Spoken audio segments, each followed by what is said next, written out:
What's up, everybody? We're back for the second half of this bracket here in the KSL. Tastes and Artosis are joining you on time this time. Sorry again about yesterday with the delays, but we cleaned up pretty well. Guess that was it should be a good eventually. show today, hopefully. Yes. You know, our players yesterday were really kind. After we started about 45 minutes late, they both 3-0'd That's to right. get into that round of four. Making sure that everybody could take the train or the bus home Yeah. and did not have to take a taxi. Well, now that we're starting on time, I think it's time for some 3-2s. What do you think? This should be the longest day of the KSL, I believe. I think it's going to be two sets of 3-2. We might have one or two short games in there. You know, Brood War, there really is a very high variance of how long a game can go. A game can be, 2.5 minutes. A game can be, over an hour. But yeah, today's going to be a lot of fun. Also, very hard to call who moves on. We really have, although, yesterday's games are awesome, I feel like this is the more exciting side of the bracket. Oh, for sure, yeah. At least in recent history, all these players have had huge success. Yeah. I mean, we have the best Protoss and best Zerg out there right now in Rain and Soulkey playing. And, of course, a couple finalists. The last KSL finalist, Sharp, and ASL Season 5 finalist, Snow. Pretty sick. Like, the best players are the best players for a reason. They keep getting deep in these tournaments. That's right. And, it's been so fun casting KSL. And, since StarCraft Remastered's been out, for a long time, Artosis and I had taken a hiatus from StarCraft 1 because we started our StarCraft 2 casting careers. And then when we finally come back, the game was totally different. But what was even crazier was actually, even once we've come back and casted, the metas continue to change even in that period of time. Even in this KSL, we're seeing new stuff and learning new things. So, It's actually the quickest evolving meta that we've had. Yes. I think ever. I think you're probably right about that. It's just like for consistency of speed. It's not like too many brand new strats came out, although a few did. But yeah, it's pretty wild. So, this is what our tournament's looking like right now. We're in the quarterfinals, day number 2. And next week we'll do the round of 4 and then finish off with the finals, of course. That's going to be on a Sunday, I believe. No, a Saturday. Same day as GSL. So we'll do GSL and then go straight to KSL finals. Oh, does that work out? That's great. Yep. All right. Yeah. I'm ready for it, man. I want to get in these matches really badly. Our first map for this round is Medusa. So that's one that gets vetoed a lot. We've kind of gotten lucky with the first round maps. With, Overwatch being for the first round and now Medusa for the second round. If we stay on this pattern, Eddie will be the round of 4 map because it is that Twilight tile set. That's the pattern we're going to be following here. Yeah. By the way, it's a zigzag in the map pool that we show in the graphic. you can see that 2-player, 3-player, 4-player. It's got everything, actually. It's a perfect pattern. Oh, my God. I want Eddie so bad. Daenerys' dragon symbol is also in the middle of the map. That's her sigil right there, Artosis. Is it? Huh. And by the way, the games on Medusa have actually been shockingly good.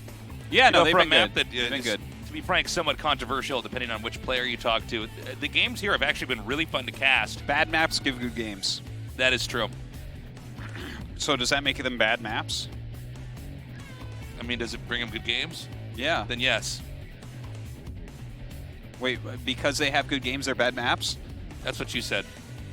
I don't know where we're going with Why this. are you trying to I trick me? Why are you trying to trick me? So here's where how our brackets look so far. Now, there is a possibility of an all Protoss finals here. I think it's we'll have to see how Snow does against Soulkey. It feels to me that the most likely finals is a PvP finals, okay? Because I think Soulkey is favored against Snow by a decent amount. Rain is favored slightly against Sharp. And then I think Snow is favored against Sharp. So when I look at all that, it's like, okay, it's very likely PvP finals, but we'll see. I feel like Soulkey is a definite contender to win this tournament. Obviously, he is the defending KSL champ as well. Yeah, Soulkey oftentimes looks like the best player that there is. And the big question as we start today's games off is actually going to be, how is Snow playing against Zerk? Because he seems to have really overcome some hurdles in that. Yeah. By the way, if you come down to our venue, we are giving away prizes based off of the signs that you make in the audience. We supply the materials here in the studio for that. If you're watching online, we also give away stuff there too. Yeah. So do that also. So do that also. Of course, if you need to come to our studio, you need to buy tickets in advance. Every so often we have people tweet at us or we see them outside the studio and they're saying, can we please get in? Please, we didn't know. There's actually nothing we can do. As powerful as we may be perceived, there's nothing we can do. Yes. I know you think we're all powerful. Well, we are all powerful. We are all powerful. But we let the mortals fight for themselves. That's right. You guys have the power. Yes. So do it. Tasis could fix everything, but nothing would be fun that way. Nothing would be good if I did that. Yeah. This is going to be a good day. I'm ready for a long set of games. I really don't know who's going to move on. I guess Rain and Sharp, maybe Rain's supposed to win, but Sharp has also been steadily improving, and he's a great player. This is going to be fun.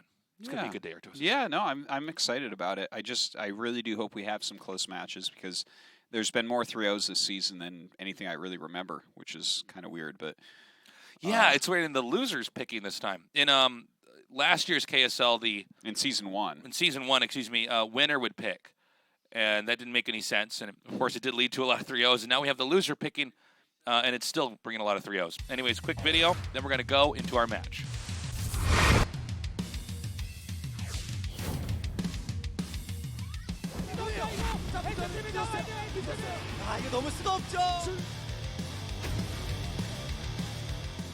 제가 요새 대회 성적 우승을 간절하거든요. 되게 유독 KSL에서만 더 그런 것 같은데 항상 마지막이라는 생각을 가지고 경기에 임하거든요.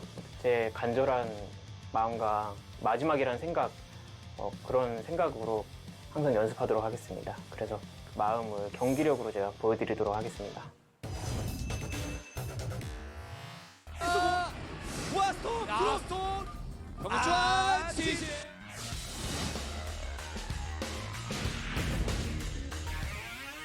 제가 좀 오프라인에서 저그전 많이 긴장을 해가지고 허무하게 끝나는 것들이 많았었는데 일단 정말 쉽지 않을 것 같고요. 제가 보통은 다들 진다고 생각할 거고 제가 열심히 준비해서 생각 위주로 연습하면은 잘 되지 않을까 싶어요. 정말 절실하게 준비할 생각이에요. 네, 이제 뭐 김민철 선수 이기는 것도 중요하지만 시드를 따는 것도 정말 중요하다 생각하기 때문에 열심히 해서 꼭 이기도록 하겠습니다.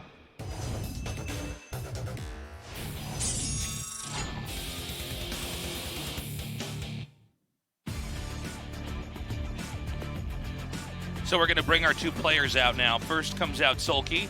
Now, Soulkey is just the best Starcraft there is right now, guys. He was a phenomenal Starcraft 2 player.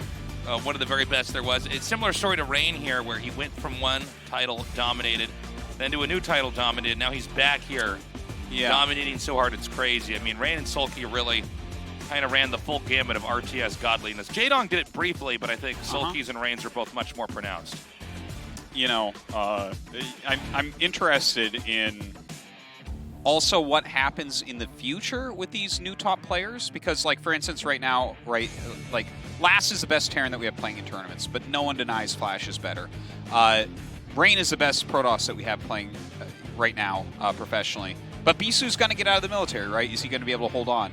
And then we have Soulkey, where it's like, okay, Jaedong has had some flashes of brilliance, but Hero and Effort are both in the Army now. He's the best. I wonder if some of these guys get out of the Army or, you know, get back into pro gaming for like a year or two. Will Soulkey still be the best? Will Rain still be the best? Will Last ever be the best? It's a good question. I think you'll especially see online people, you know, saying, oh, well, this player will never be topped. I mean, you know, we said that about Flash, for instance. When Flash comes back, he probably will dominate everywhere. You know, there's going to be a long future of Brood War ahead. Yeah. There's going to be players that come out we never expected, we never even heard of. And that's why it's so exciting to follow competitive StarCraft, is you just get such a rich story. There's so much history here, and it continues on now. Look, I didn't think I was going to be casting a guy like Snow, who's got some of this, actually the scariest PvT I've ever seen, and now it seems to be getting a very good grasp on PvZ. By the way, one other thing I want to point out: we're in a new era of Protoss. Yes, we really are. The Protosses have completely revolutionized the race, the matchups, and it's a series of new faces we've got out here now. Yeah, we have a lot of really great new Protosses, but still sitting around. Best historic, you know, great Protosses as well, but really Mini, Snow, and Rain all of whom are still in the tournament, are kind of the cream of the crop of the new players. Yeah. And you can see they're getting deep all of the time. Now, can Snow defeat Soulkey? I think everyone probably is leaning towards Soulkey here. If it was a best of 3 or a best of 1, I'd say Snow has a more realistic, not a better. He's not more likely to beat Soulkey than Soulkey is to beat him, but at least in a limited number of games, maybe Snow can do something innovative or tricky and throw him off. But when you're in a best of 5, you really get to flesh out all aspects of a matchup. And I think the overall scary part of Soulkey is that he's just better in every way. Maybe than Snow is, It feels that way. But Snow did play very well against Miso. He did. He has brought out some really great PVZs in the past. I know I keep bringing up that whiteout game against Soulkey, but still, that was so fun. It was one of the best PVZs I've ever seen. It was it was such a pleasure. Well, pulling off one of the most technical PVZ styles is to win with a Reaver push, a Reaver harass into push. I mean, that was really impressive stuff. Yeah. The thing about Soulkey, compared to everybody else that we watch, is he makes it look really easy. He really does. He can kind of steer a game exactly to where it needs to be for him to close it out. And that can mean a rush. That can mean, we're going to go into game, but that can mean a rush. That can mean long macro game. We're probably going to see it all here as we go into game number 1, Soulkey versus Snow.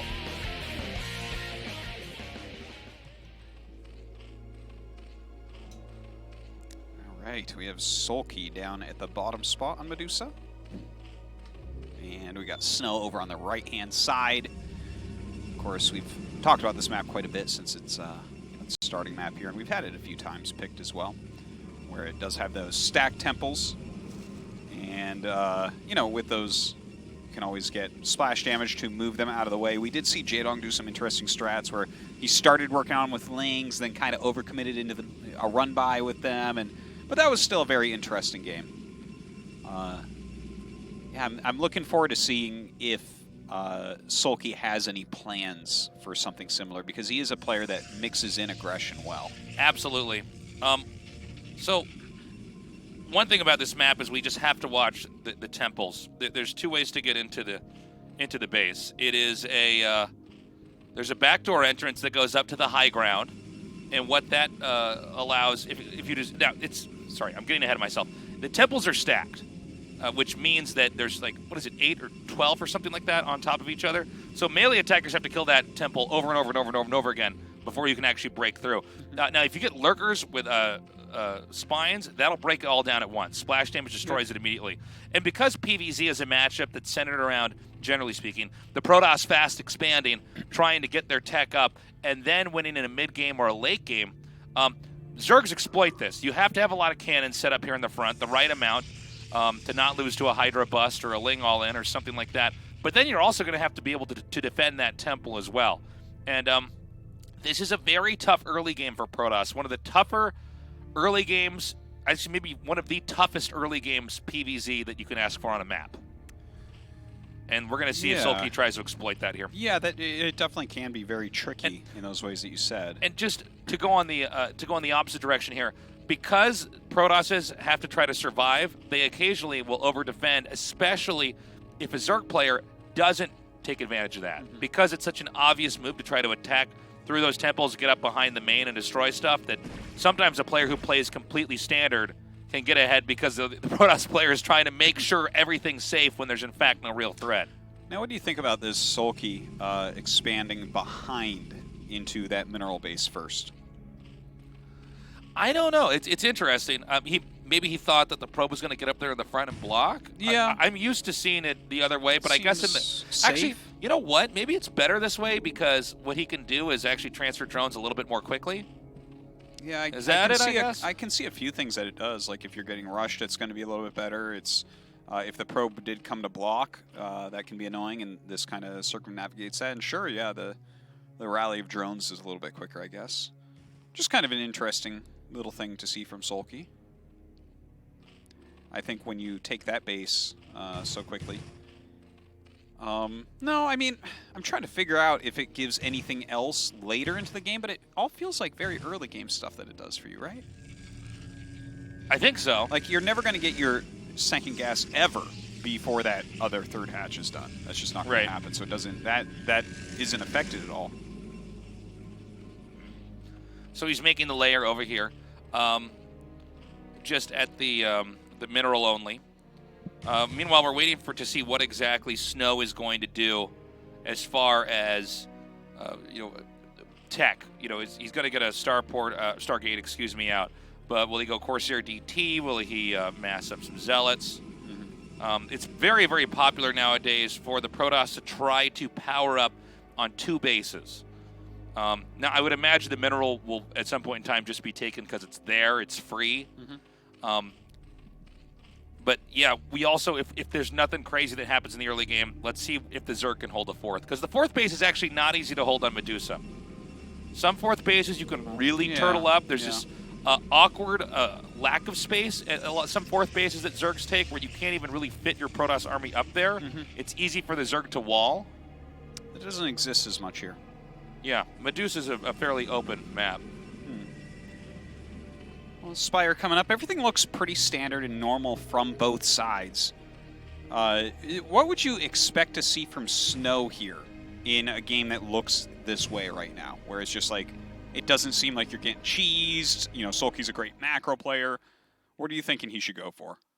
I think he's going to get his Corsair out, scout, and then just try to play the reactionary game, power up. I mean, if Zerg doesn't do anything, you're basically just going to stay back.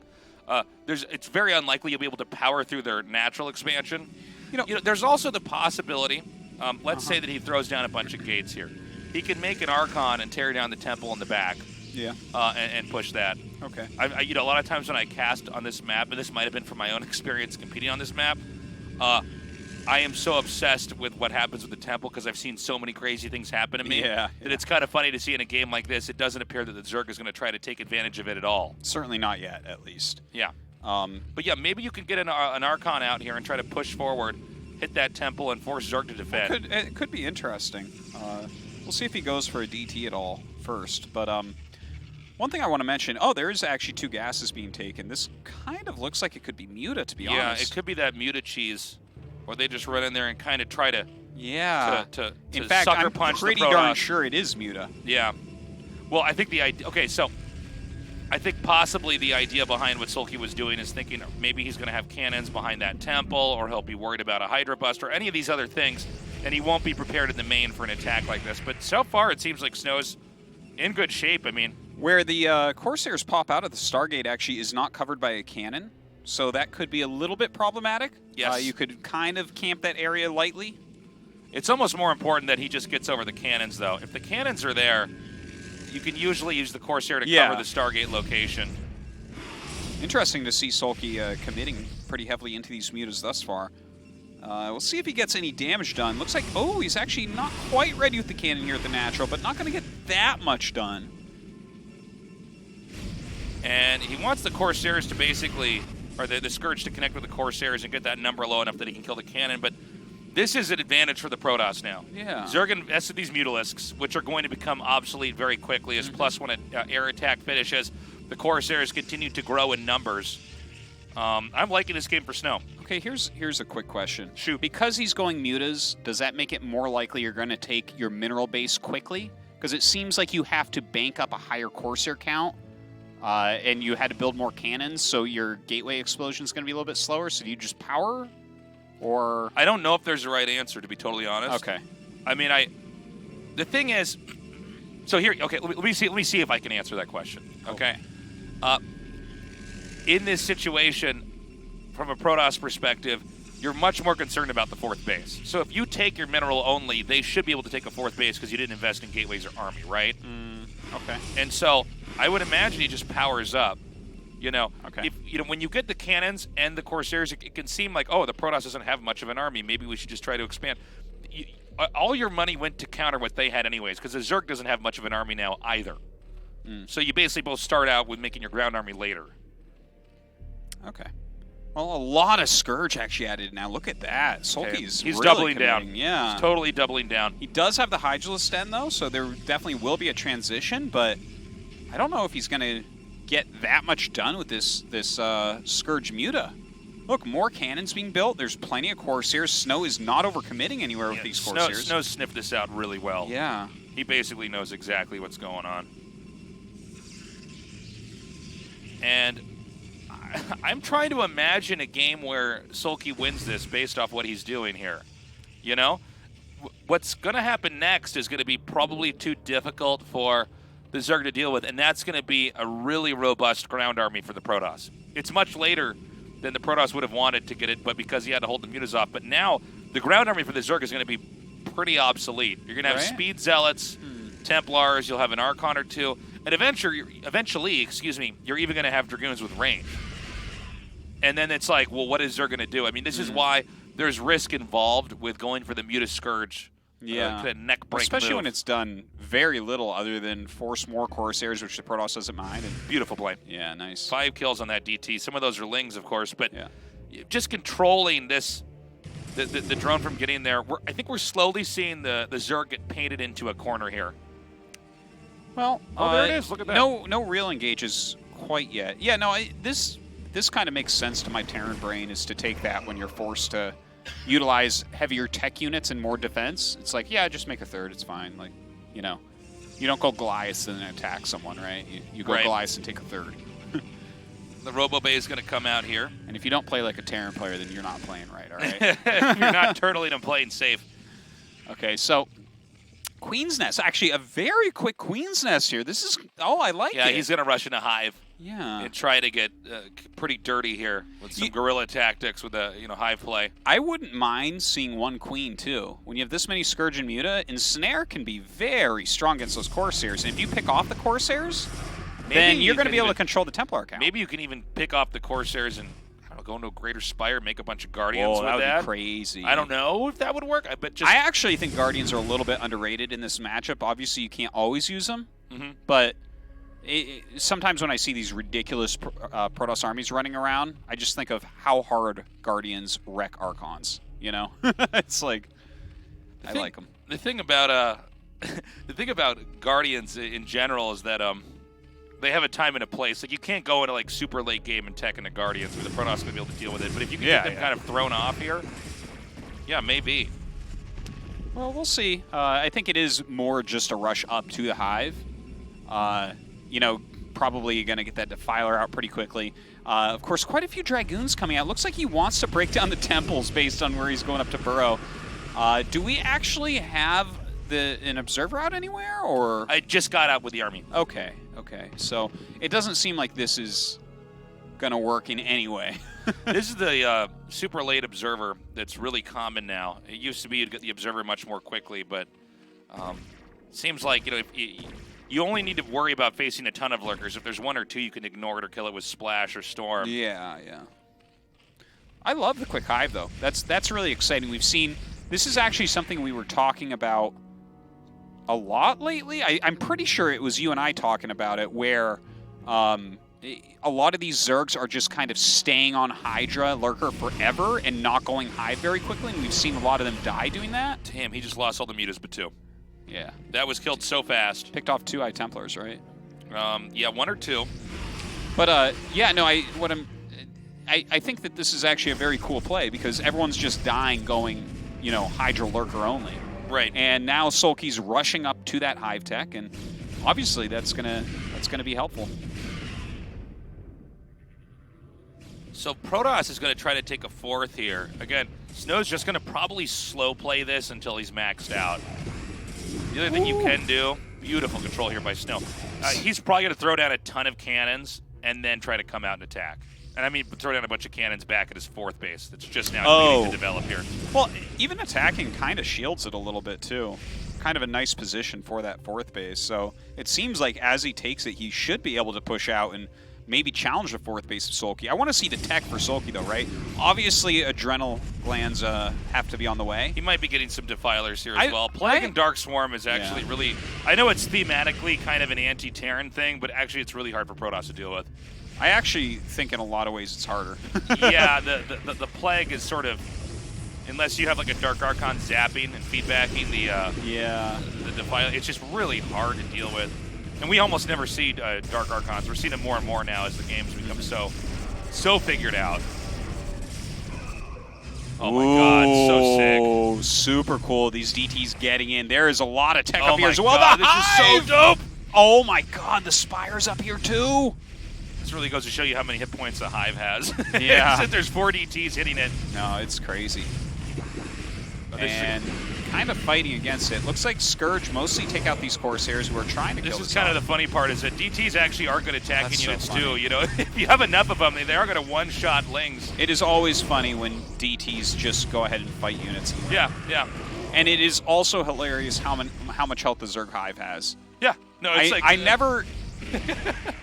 like, if the Hive dies, the game is over. Like, if the Hive's dying, I don't even look at it as a Terran player because it means I dropped their main and it wrecked, right? Right, It's right. like- You had so many stim so to units watch there. these 4 DTs go to town on that thing for like 4 minutes and not be able to kill it. There's this whole thing, if you're playing Protoss, when you're hitting that Hive, you're like, is this really going to happen? Yeah, Am I right. going to get away with this? Because there's a lot of, God. you know.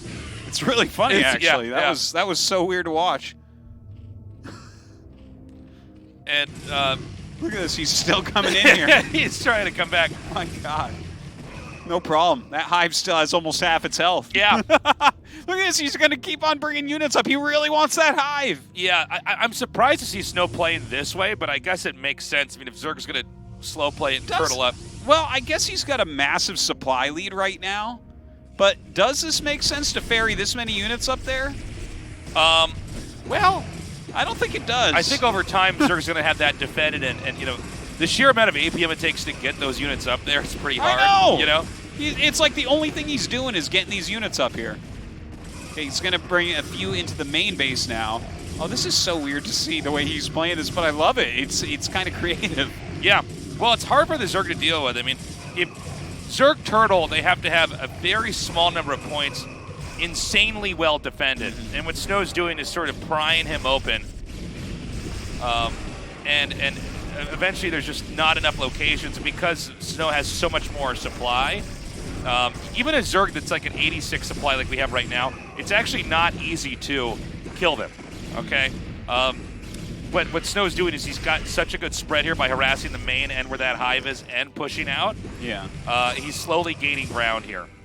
And of course, I don't see any options for Soulkey to expand Soulkey is either. so little. He is so little right now. It's the only other thing is the 4 expansions in the top here, and there's no way that Soulkey's going to get that unless he does something really impressive. It seems like the early Mutalisk didn't really do anything for Soulkey. It was a big investment, and then he just didn't have much when this push came. Plus, of course, all that harassment. But it seems almost like a kind of a straightforward game. I wonder if we're going to see Soulkey go for Mutas again in this series. Oh god, he broke it open. Tastes. Yeah, this is the beginning of the end here. All right, that is it. GG. And Snow takes game number 1. Very well played. Of course, he caught onto the Mutas very quickly and was able to block them with ease. Soulkey unable to find any damage with a lot of Muta and Scourge. Look, the early game explains everything that happened in the late game there. Soulkey went for an unusual type of attack on that map. He went for the Muta into Scourge to try to kill the Protoss immediately, and Snow held it. And from there, Snow just very conservatively moved forward, took other bases, did some modest harasses, and there really wasn't that much that Soulkey could do. I think we're going to have to see a very different style coming here from Soulkey if he's going to win this series. I like the idea of the very quick Hive there. The Mutas seem to completely not pay for themselves, so yeah, I'm kind of hoping for that as well. Oh, we know that Cross Game and Coliseum are vetoed. By the way, I'm just so surprised that the Zerg didn't do one of the many, many exploits you have on that map because of the temple, because it's Medusa. Well, he did run over 2 Lurkers eventually, but the Mutas hadn't done anything. Yeah, I mean, it's whatever. I mean, I get why he's doing it because that's a type of attack you do much later on. But, I mean, bringing those Lurkers out like that, that's not anything crazy exploitative on the map. No. That's just playing part of the map. But the early game, I meant. A lot of those rushes and stuff like that, I don't know. We'll see. Well, it seemed like he wanted to put his eggs in the Mutalisk basket. Maybe that was part of the reason why he took the mineral base. So the first thing I thought was like, oh, now he's not going to go Mutas, right? And then I was like, no, the gas timing's still fine. So, yeah. Yeah, you only need 2 gases to do that attack. Yeah. So, I don't know. Maybe he goes for something normal like Fighting Spirit. the thing about what Snow's been delivering here is really solid PvZ. This is what he did not have before. Zergs were kicking him out of tournaments constantly. Now he was very fragile before, but this is just beautiful PvZ. He's put the hours in for sure in this matchup. And so, yeah, I mean, let's just go ahead and find out what he's going to do this time around. But it seems like Snow is coming here expecting to just defend whatever Soulkey does and then try to win the game from there. Yeah. Well, you know, it was interesting. You mentioned you thought that Snow would fly in with the Corsair and then play reactively. Oh, we'll talk more about that in a minute, though. We're going to have a quick break.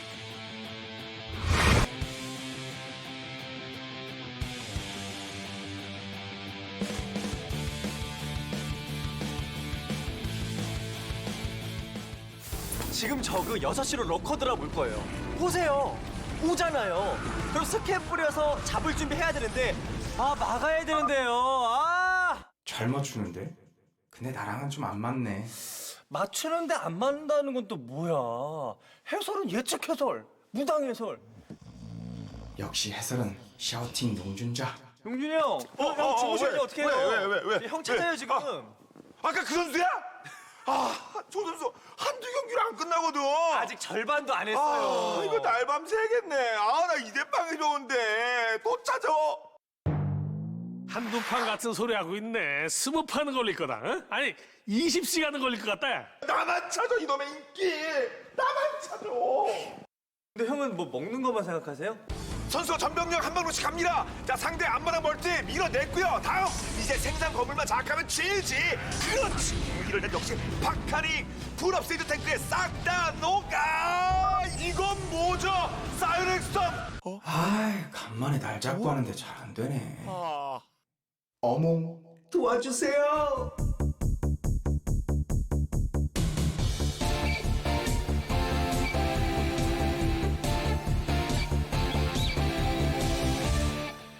자, 오늘은 어떤 명승부가 펼쳐질지. 명경기 속에 명언이 터지는 거거든. 지지? 사드론이 뭐야 사드론이. 짜증나네. 명언보단 예측이지. 다시 무당에서 가자. 너의 플레이, 상대방의 플레이, 게임의 승패까지 모두 보이는구나. 이거 질 것 같죠? 그러면 제가 흐름 아는데 해설 바꾸겠죠? 제발 맞죠? 할게요. 그렇다면 MC 용준. 쇼입니다 마니. 상대 선수 프로브까지 동원합니다. 프로브까지 동원 탱커 일본은 센터가 됐고 일본은 통통통통통통통. 이제는 병력 없어요. 제제. 역시 해설은 예측이지. 역시 해설은 명불허전 엄대엄이지. 역시 해설은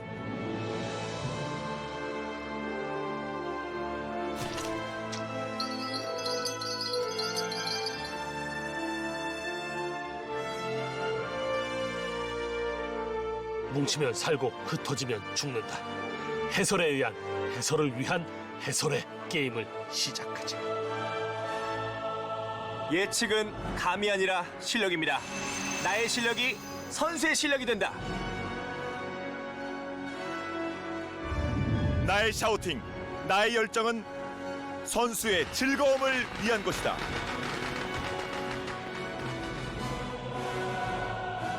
이 모든 게임의 주인공이 있고 이 모든 게임은 하나의 이야기지.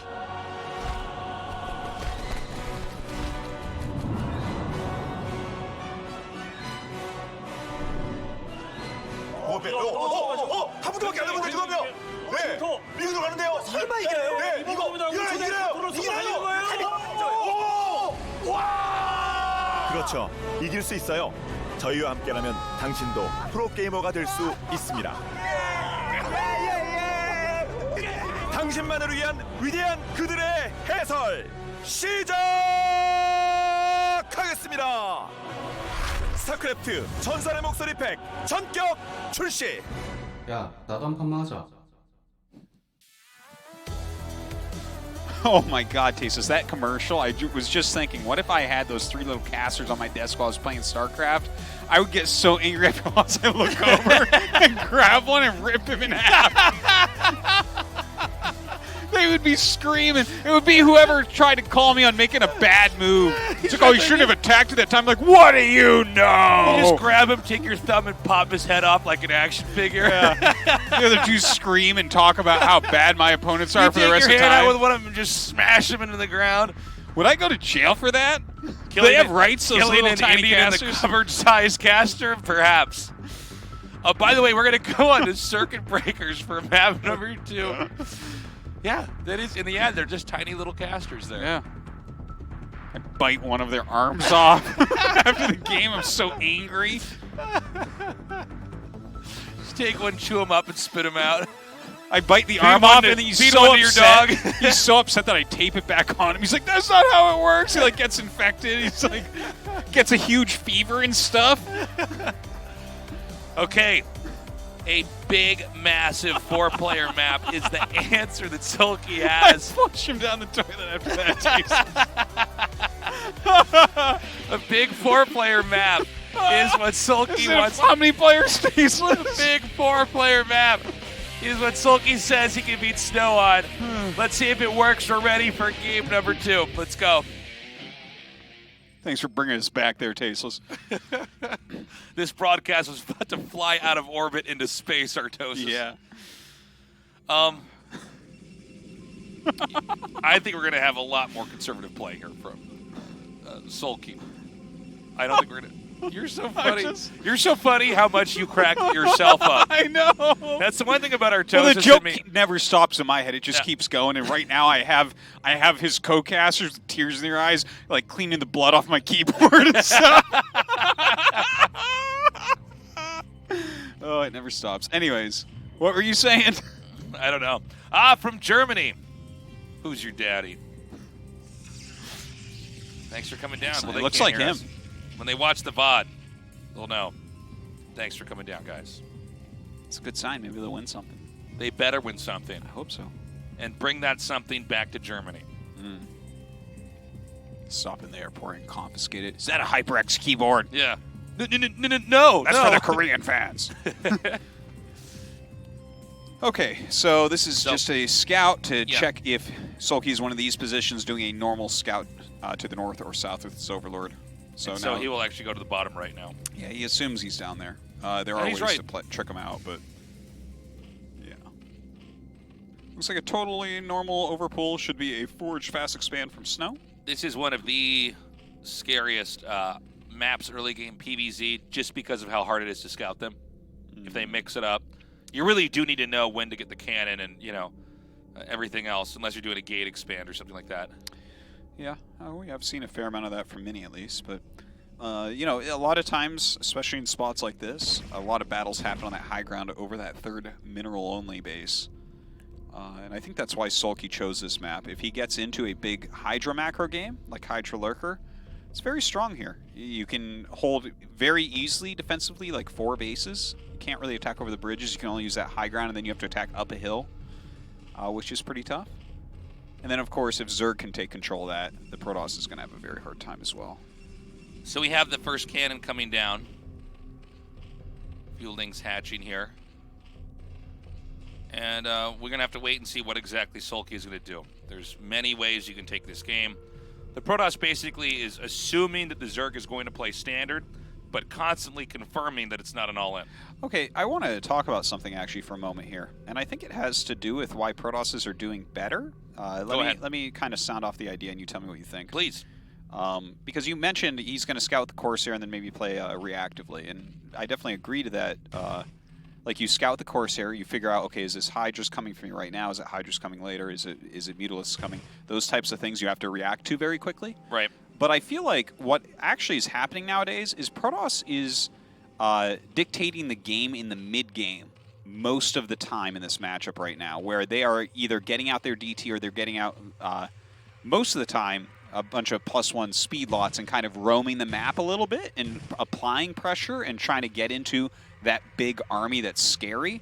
So it almost feels like, unless the Zerg chooses to get very aggressive with either a Mutalisk opening or a very fast Hydra attack, that the Zerg almost has to play reactively for a bit. Yeah, I think also if you look, I mean, we're going back into the past here, but once the cybernetics core is finished, Artosis, there's so many ways that you can take the game. And it gives you so many options, and you can get one upgrade, but that won't help against another thing, right? And I think Protoss has finally figured out, A, what they need, and then B, how to assert themselves on the map where the Zerg has to respect and defend. And because a Zerg that is not being pressured will just get out of control always. Yeah, that's very true.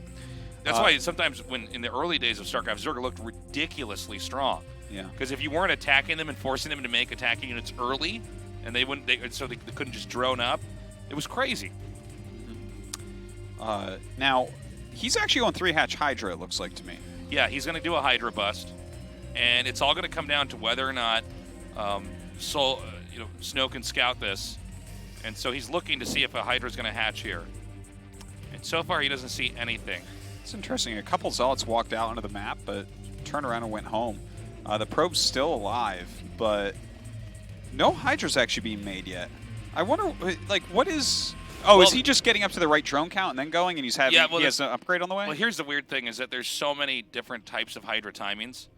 Now, if you see Ling's speed and it kills your probe right away, then you think, uh-oh. Yeah. So it seems like he's not gotten Ling's speed. Yeah, he's just zoning the probe out of the main base area. What he's hoping to do is probably... Oh, he's going for the kill now, so I think Hydras are about to pop. Like, yeah, exactly. Yeah. He's actually hoping that with perfect control... Oh, my God. Wow. Did he see that? No, he didn't. I don't think so. I think that was just long enough that he didn't see it. I think you're right. Now he has a second probe that's going to come out here.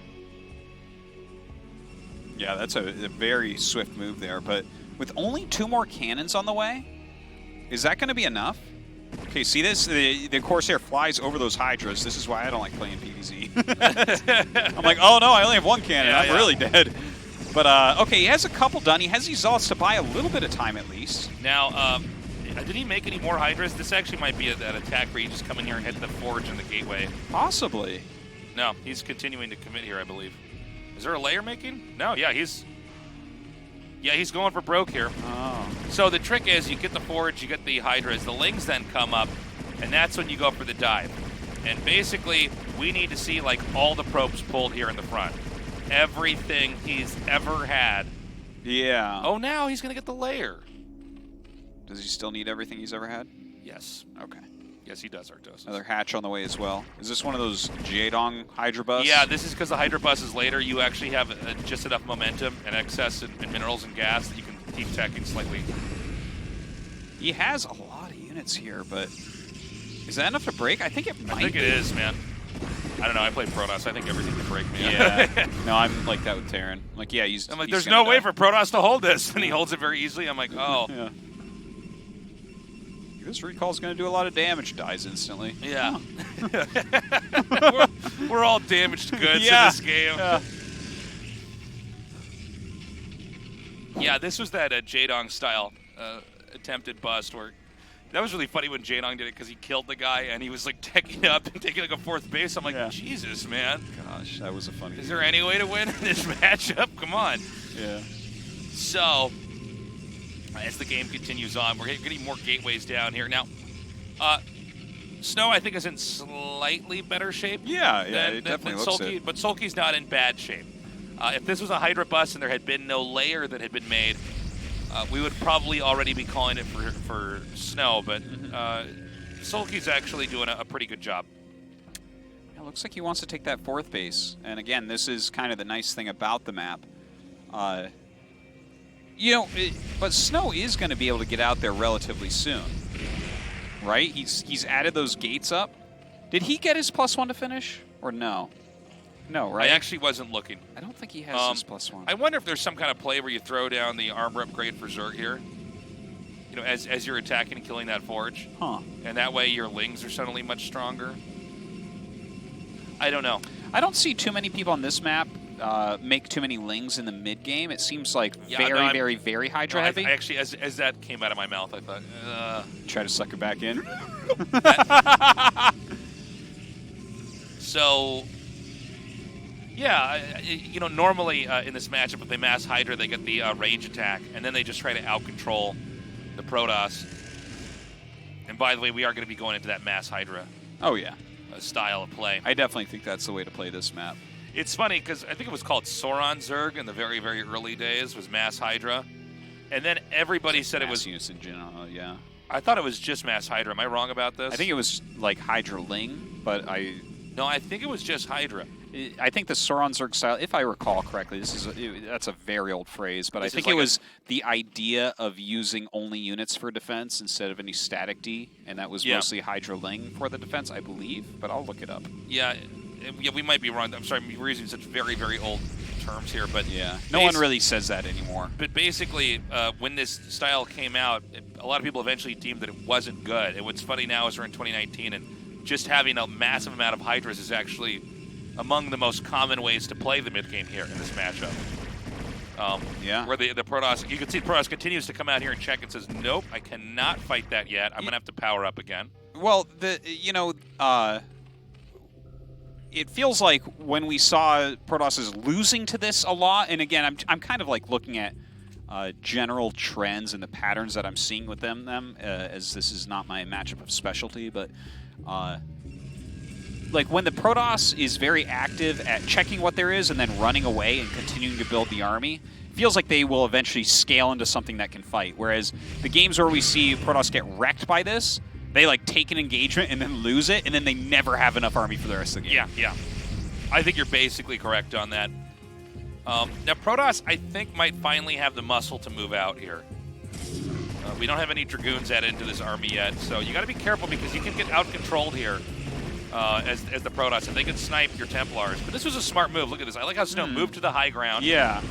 Whoa, that storm! Oh my god! Oh, those storms were so gross! My god! Oh my god! In the last storm, we got the rest of those injured Hydras, and Snow commandingly won that fight with ease. Really impressive stuff. That was crazy. He can afford a Nexus, man. He needs to make that Nexus. Make that Nexus, Snow. Mr. 800 Minerals. Yep. No, his macro's kicking in, and once he gets this next Nexus up, there's going to be an incredible amount of gateways out. And this is where it's going to be up to Soulkey to have some pretty good defense.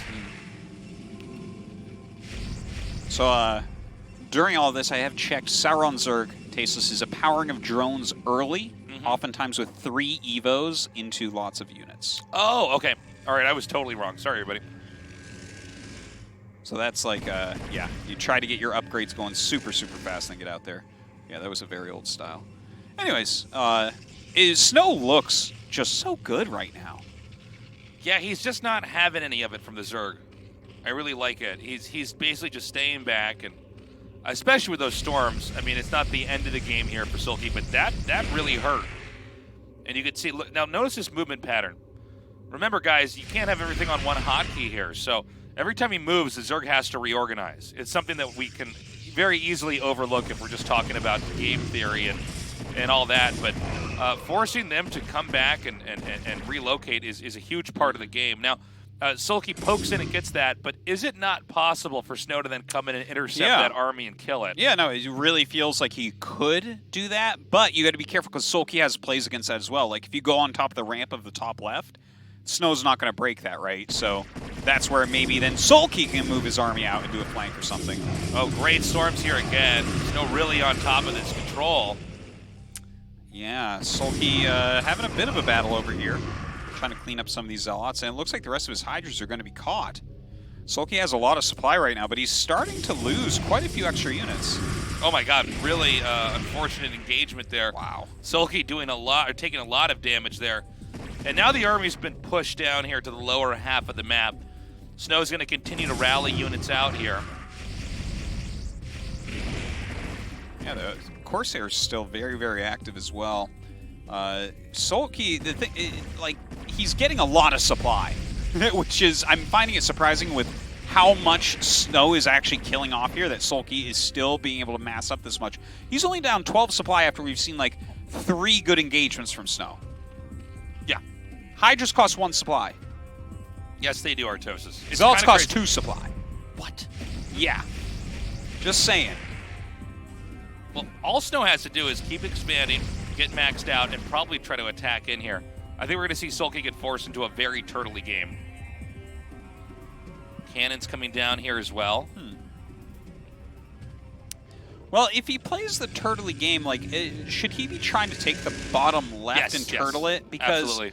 well, you see this turtled area, this is what I'm really used to seeing on Circuit Breakers, is that high ground there, really turtled up. But with Snow on 4 bases, you must either go kill something or take more. But it feels like he can only creep towards the left. You know, take the mineral base next, and then take the natural and main. He might have to play that kind of game. You know, once Protoss gets the 4 bases up, the whole matchup changes. Zerg then have to, instead of being this overwhelming Zerg-like force on the map that can try to box the Protoss in, they have to switch into more guerrilla tactics. They have to start doing drops in the main, you know, lurker drops, for instance, killing probes, or adrenaline drops to kill off everything in the main, and then try to turtle up and defend. And so it's not going to be up to the Protoss to be ready to defend against everything, and then also be able to push out and squish other bases that Zerg is trying to take. Like squish other bases, because there are bugs. Well, another decent engagement right there. Not the most important area for Soulkey. He can fall back to this 6 o'clock base. Looks like Snow doesn't want to chase him there. But Snow continues to take these good engages and then back up. Soulkey still, though, so on top of his macro. Okay, he's going to try to come out again. More storms blanketing this area. Now, it's very hard to attack into a turtle Zerg, even one that's not on creep, you know, with spores and sunken colonies. By the way, one storm and either one Dragoon shot or one Zealot attack will kill a lurker. So you'll see this constantly where there's one Zealot that flies in, hits, and then runs back out. Yeah. And there's this whole shuffle that a lot of Zergs do where they send the injured lurker to the back of the line, knowing that over time that's going to heal. Snow continuing to have some map control here. Soulkey seems like he's getting ready to take a 5th base. Snow as well. But, I mean, both sides are upgrading really, really well. Both of them have 2-1. I love this. This is going to be full of DTs, or it could be a storm drop. But either way, it's going to be very good. Or it's neither of those. It's an Archon. Okay, it's a StarCraft 2 drop, guys. Yeah, I guess. Here we go. If he has another one right here, oh my god, this could be beautiful. Yeah! Oh, okay, never mind. Nicely done. Yeah, that was pretty good. But I think that Snow might be neglecting the bottom left, which means this game is going to go on for a long time. Yeah, it seems like it could be a long one. Snow, though, is just about maxed out. Now, when you max out as Protoss, your army is no longer scaling. Do you think he should tech a bit more?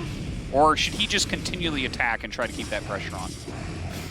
I think what you're supposed to do if you max out and you're in the situation they're turtling is you take the upper left side of the map, and then you, the way I refer to it is you play single player. Yeah. You make a robo at each of those new bases. You start to add a reaver in there. You make a comical amount of cannons. And you start to go for the exhaust play. Yeah, I do like that style. Because, you know, this is...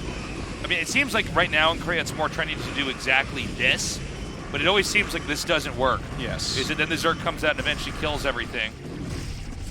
Yeah, and once you actually lose your army, there is some technicality in that, right? You can't just, like, remake Zealot, High Templar, and kill everything. You do need a slightly more balanced army here. Yeah, well, all your Templars that come out, you don't quite have as many storms. You haven't banked up as much. But, you know, Soulkey's also doing this turtley style. He's staying Ling, Lurker, Hydra here. Which means... Oh, hold on. Okay, we got another attack coming up here now. So Soulkey's going to try to push forward. I got to say, Soulkey never fails to impress me with what he does as far as what he has. What is in the bottom left, by the way? The red blip? The red blip. I don't know. Is that a bunch of Zealots Zealots maybe? or something? Yeah, it looks like it by the movement speed. Okay. Well, this is, I think, the one big fault of Snow this game is he was not attentive to that bottom left base. Well, there's still some time for him to get something done, right? Speed shuttles should be probably the next step for him. Yeah. You know, the problem is once a Nidus gets up over there, the problem, Artosis, is that so much of this matchup involves, you know, like this bottom left main, right? Because Zerg has that bottom left main, he most certainly is going to get the natural expansion. Because he most certainly will get the natural expansion, he'll probably get that mineral expansion as well. That is a lot more game to drag out than if he had simply got over there and denied that. You You know, okay, so Zerg's on 4 bases, right? And on Circuit Breakers, you pretty much get the 4th base for free, right? Yeah. There's an easy entry for the Zerg to get that, and it's very hard for the Protoss to get in there and break that. Now, hold up a second here. We got Snow coming forward and attacking in here. Now, this is a pretty scary Protoss army. I'm wondering if there's going to be enough here on the Zerg side of things to actually take this. He certainly has a lot of Templars, but he's not storming yet. Okay, does get a very good storm off there. An okay-ish one. Comical amount of Zealots were fighting here, clumped up at first. He has taken control of the high ground for now, but is he going to be able to keep it? He doesn't have any reinforcements coming, so this should get cleaned up. Yeah, I don't like the way that Snow has been playing this, to be honest. Yeah, I feel like he's played into the trap that the Zerg set up. Zerg was ready for a fight, especially on the Zerg's terms. Yeah. And that's where Snow took it. Well, Snow has taken another mineral base and is starting to set up some cannons and whatnot. We see the Reaver tech coming out as well, which is something that he's very strong with, but this is a different type of way to use it in a defensive manner. We haven't seen that much good harassment as of yet. You know, we saw the one Speed Shuttle die. The Archon drop with a couple high temperatures did okay, but it doesn't feel like he's really slowing Soulkey down at this point.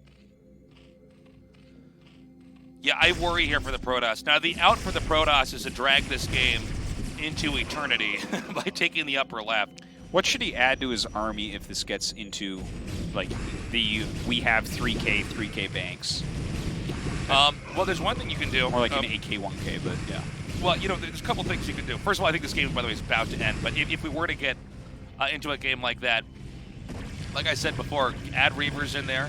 It's more about defending bases after a while, and then you go into like speed shuttles. You can get Corsair DT can be quite strong in massive amounts. Okay. When you have this many gateways, you can suddenly make 8 DTs at once while you've been pumping Corsairs. I've heard people talking about a few games where Rain actually ended up getting into carriers.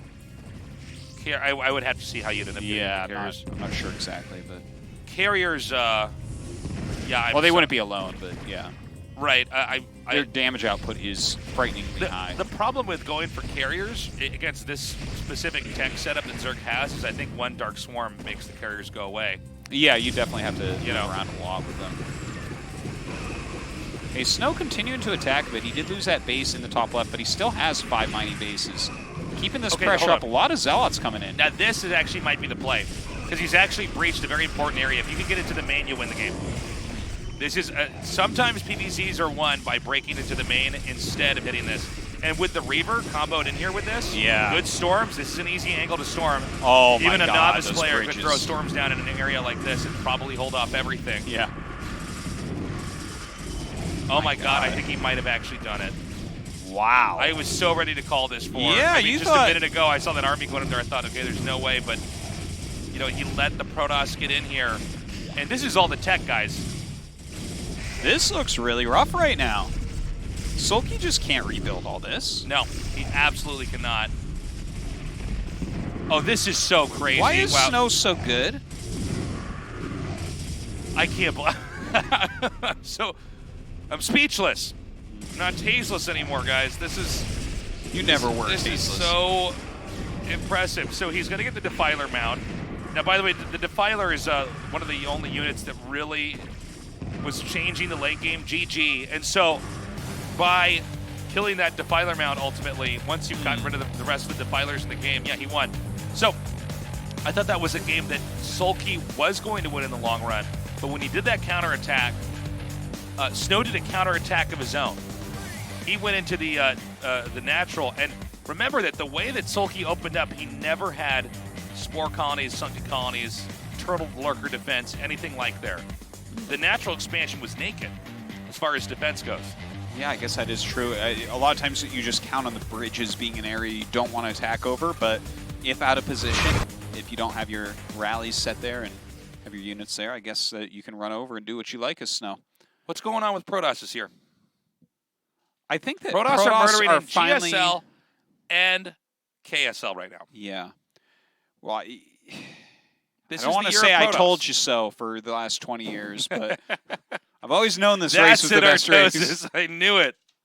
I knew you were going to say I'm saying that. it for 20 years, Yeah. Tasteless. Starcraft and finally 1, they Starcraft figured 2. out what I knew 20 years ago. Yeah, Snow is 2-0 against Soulkey. Soulkey looked much better in Game 2, but even though I think there were so many moments where Snow was really getting smashed and getting wrecked, the attack into the natural, it's not always about killing bases in StarCraft, even though it almost Well, that is always, a base, right? Well, I mean expansions, I should say, where there's minerals there and trying to... Usually you kill enough bases that they can't expand. They run out of options. They dry up. They wither up. They die. One way to get Zerg, which we see in PvZ and TvZ, is occasionally you just get inside the main. It is kind of funny because it's almost like if it were to be a fictional story, that is how you'd kill the Zerg, is you'd kill the hive. That's the source of all the control, like killing the queen bee. But it Crash also your works. carrier into it or something like that. Yeah, but it also basically works in actual competitive multiplayer. Is if you get in there with a hive, the way that the game tends to develop, most of the key, most of the key tech is there anyways. So when you get that, the spawning pool's always in the main. We don't have any time. We're going to go to a break, guys. When we come back, we're going to go to Game 3 here with Soulkey versus Snow.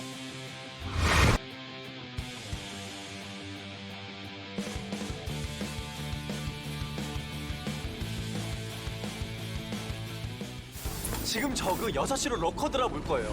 보세요. 오잖아요. 그럼 스캔 뿌려서 잡을 준비해야 되는데 막아야 되는데요. 잘 맞추는데? 근데 나랑은 좀 안 맞네. 맞추는데 안 맞는다는 건 또 뭐야? 해설은 예측 해설, 무당 해설.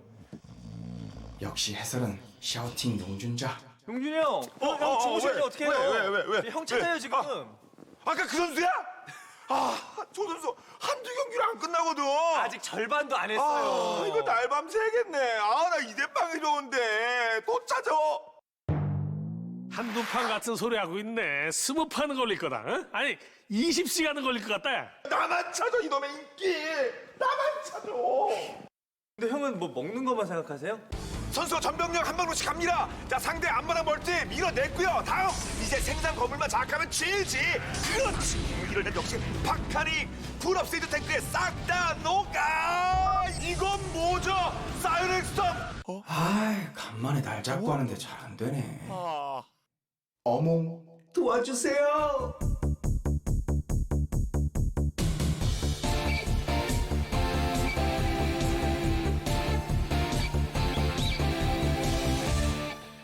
자, 오늘은 어떤 명승부가 펼쳐질지. 명경기 속에 명언이 터지는 거거든. 지지? 사드론이 뭐야 사드론이. 짜증나네. 명언보단 예측이지. 다시 무당에서 가자. 너의 플레이, 상대방의 플레이, 게임의 승패까지 모두 보이는구나. 이거 질 것 같죠? 그러면 제가 흐름 아는데 해설 바꾸겠죠? 제발 맞죠? 할게요. 그렇다면 MC 용주. 쇼미더머니. 상대 선수 프로브까지 동원합니다. 프로브까지 동원 탱커 일부러 센터가 됐고 일부러 통통통통통통통. 이제는 병력 없어요. 제제. 역시 해설은 예측이지. 역시 해설은 명불허전 엄대엄이지. 역시 해설은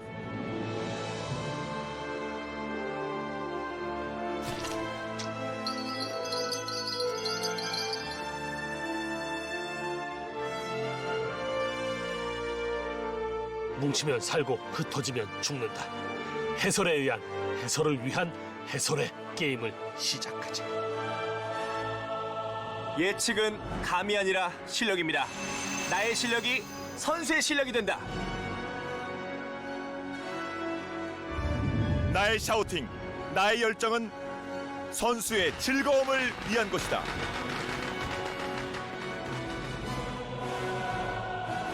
이 모든 게임의 주인공이 있고 이 모든 게임은 하나의 이야기지.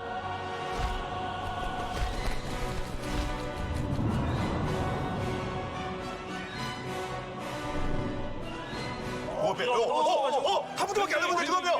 네, 리그로 가는데요. 설마 이겨요? 네, 이겨요.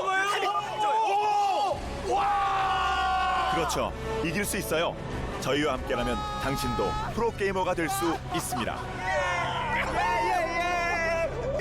당신만을 위한 위대한 그들의 해설 시작하겠습니다. 스타크래프트 전설의 목소리 팩 전격 출시. 야, 나도 한 판만 하자. Welcome back, boys and girls. We're going to go into Game 3, and what the hell, man? Snow 2-0 against Soulkey. Times are changing. Yeah. Snow, a player that we always typecasted as PVZ being his Achilles heel. He typecasted himself. He never won that matchup. That's true. Go on. Here he is now. Here he is now. He's going to try and 3-0. Soulkey, I mean, so far, he's beaten Soulkey, and both games are fairly different, but as far as how it started out, but in the end, he just overpowered him. I think Soulkey needs to do something a little bit crazy here. We're going to go to the map Overwatch, not the game Overwatch, but the map Overwatch for Game 3. Yeah, so far Protoss has been doing pretty well on this map against Zerg, but Protoss has been doing well against Zerg overall in the tournament, so I guess that we should take that with a grain of salt. It felt to me like Soulkey did a much better job that last game than in Game 1. The Game 1 Muta tech did not work out for him, but for this map, if you're pulling out this map as map number 3, what is your idea as Soulkey to put a win on the board? I don't know. Maybe there's some... if he's going to play the way he's been playing, this might be the best map to do it on. Fourth base, very easy to turtle from. Not a ton of expansions for Protoss to take. I mean, one thing about circuit breakers, is you have a ridiculous number of bases. Yeah. I mean, if both sides mine out on circuit breakers, that's a game you want to have seen. Yeah. There'll be a lot that went on. It'll take you all day, but definitely. Sometimes that style of play for Soulkey can parlay better into a map like this because there's not as many bases. Okay. Anyways, Game 3 is ready. Let's do this. So we have Soulkey in the bottom right and Snowkey in the top left. You call him Snowkey? Yeah.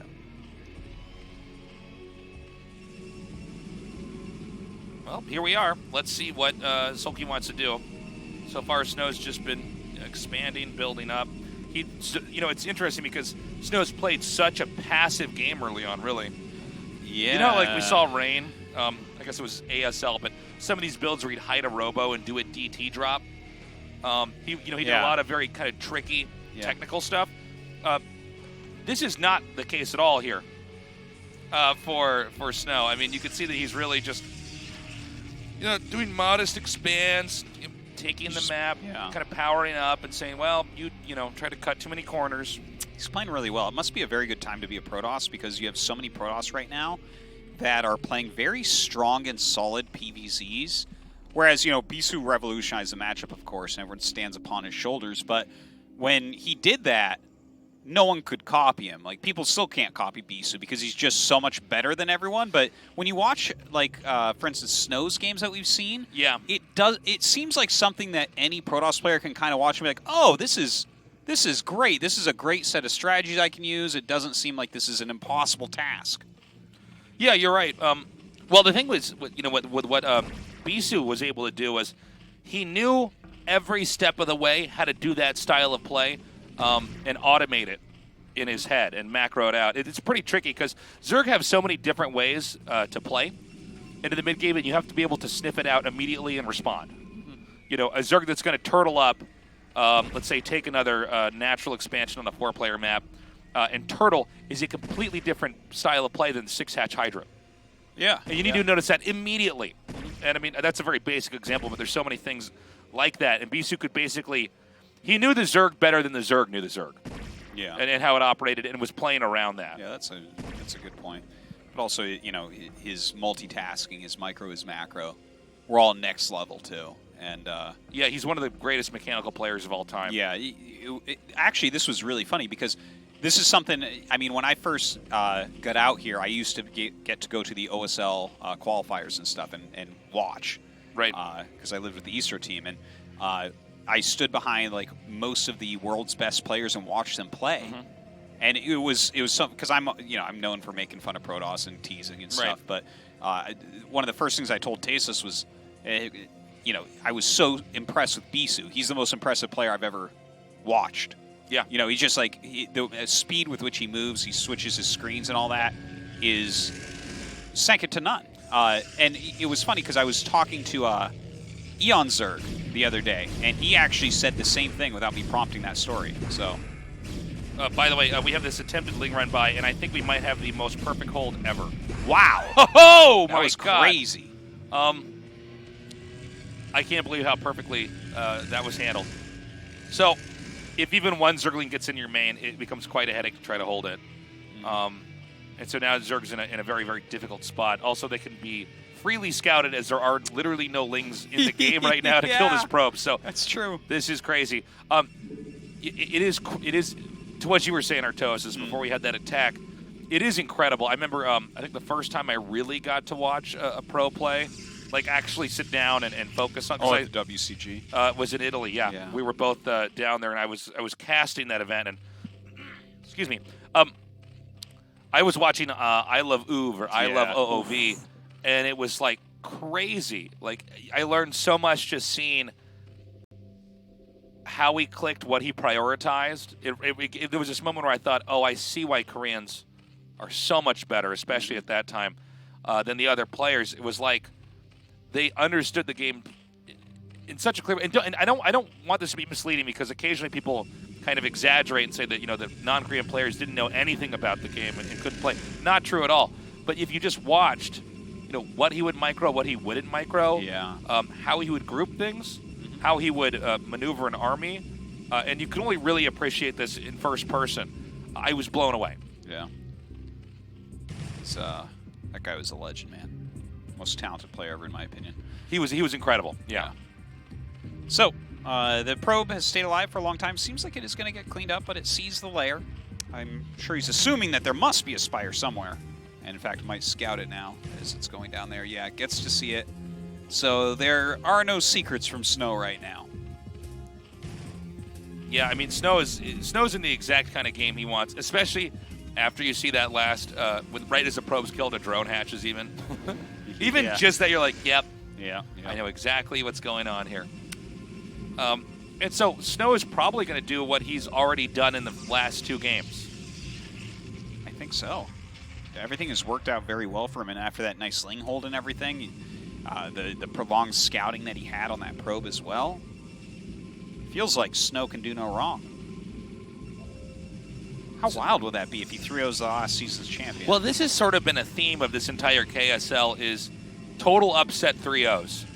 There's been a lot. Especially with Stork, but just in general, where I thought, oh, wow, I thought the cool part about a best of 5 is that we'd have a lot of games, but I guess not. Yeah. Well, I mean, I guess one more than a 2-0, but, it can get painful at that point, right? Yeah. Like, if things start going wrong for you after you've already been 2-0'd, that's painful. Man. And so I think we're just going to see a very steady Templar tech up. We have air weapons being made now. Now, it doesn't mean that Soulkey can't win this game. It's just like, if you're playing Protoss, this is the way you want the game to look up until now, right? You didn't overmake cannons. See, he's got just one more coming there.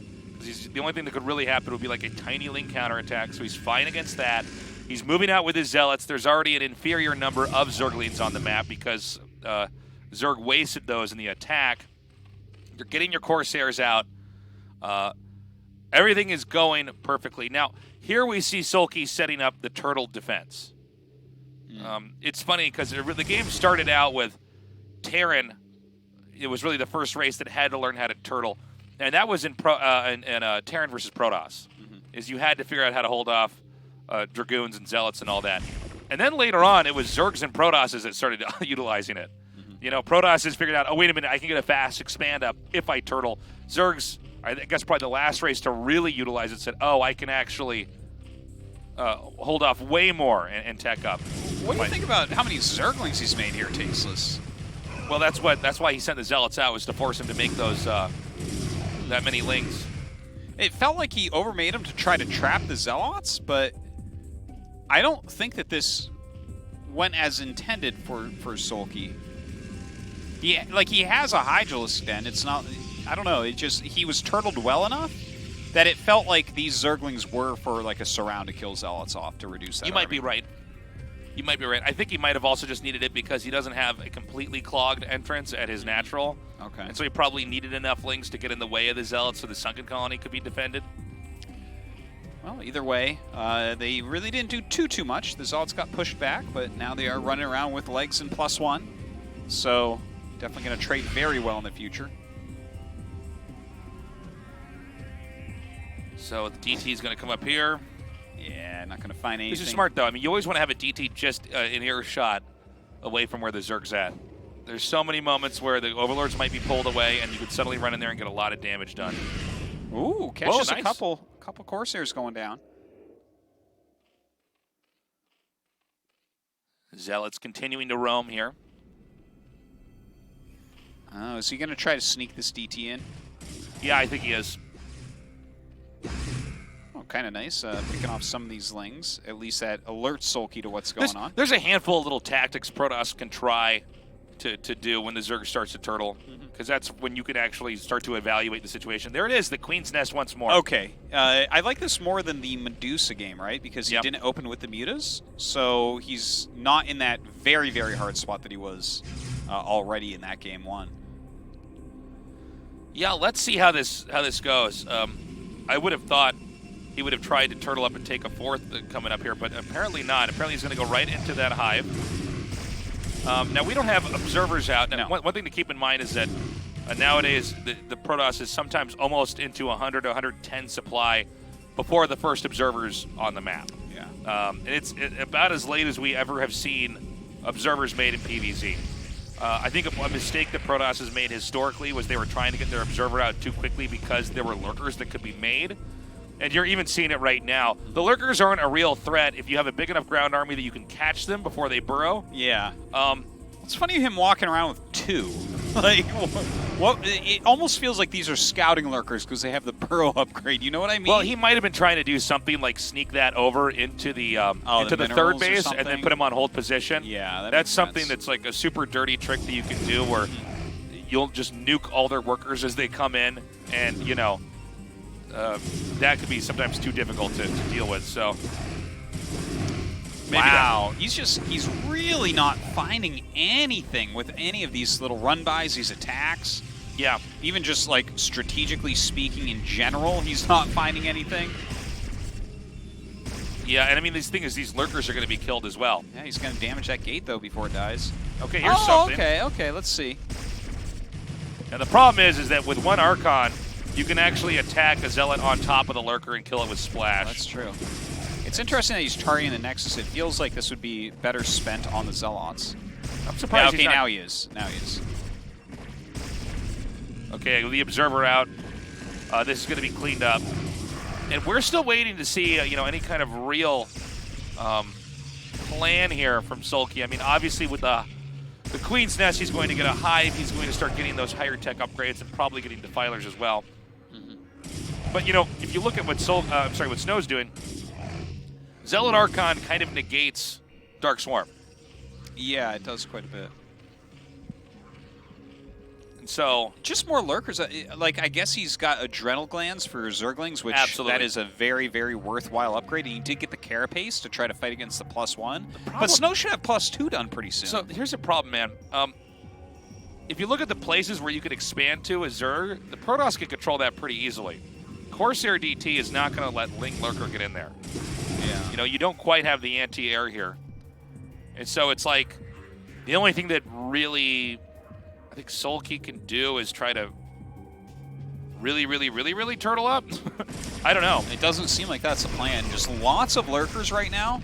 It's odd because these games seem so elementary, right? Like the way that this is being played from Protoss, it's a very straightforward way to win, and I feel like Soulkey's been playing into the hands of it. Okay, I see what you're saying, but I think I'm starting to understand the idea behind this, right? He gets the quick adrenalings and gets the Carapace so that they can actually fight. And then heavier Lurker, lighter Hydra. Because the Zealots will be weakened by the Lurkers, right? And that, Sure. I mean, the Hydras can kind of help out against Archons, and then Cracklings in general just beat everything. Yeah, this could be like a Battle Zerg, like he's looking for a fight. Yeah, like I mean, as long as the Lurkers are there, the Zealots can't fight against these. Oh my god. His counterattack is insane. Oh, yeah, that's a lot of Zerglings running And through check right this out, now. he can throw the Lurkers here, and This all of a is sudden cool. it's Protoss trying to get in here. Whoa, we're really seeing the intent of this strategy here, but it looks like just barely Protoss is going to get over here in time. Yeah, it seems like he's going to sandwich him here at the bridge. And look, the problem now is that Zerg is never going to get this opportunity again, I don't think. Yeah, I think you're right about that. I think if Protoss was about 5 seconds later, Zerg breaches this area, and then the main army can't get back over here to help defend, and it's either going to be the natural that goes down or the third base. He's still trying to push, but I'm not sure if this is going to end up working. More reinforcements are coming up. The Lurker's not in too much range of anything. It's like one of them are shooting, and he gets the other one up a little bit closer. He's actually starting to break through, though. Yeah, where's the rest of the Protoss' army? He should have something coming out of those gates. Oh my god, he's going to get the observers here.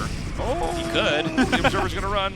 Well, more important to get the cannon, I guess. But more and more Lurkers, or Hydras and Lings coming up right now for Soulkey. Does he just break him here? What an odd game. What an interesting strategy. What is happening? I love the fact that he goes into Hive just for the adrenal glands.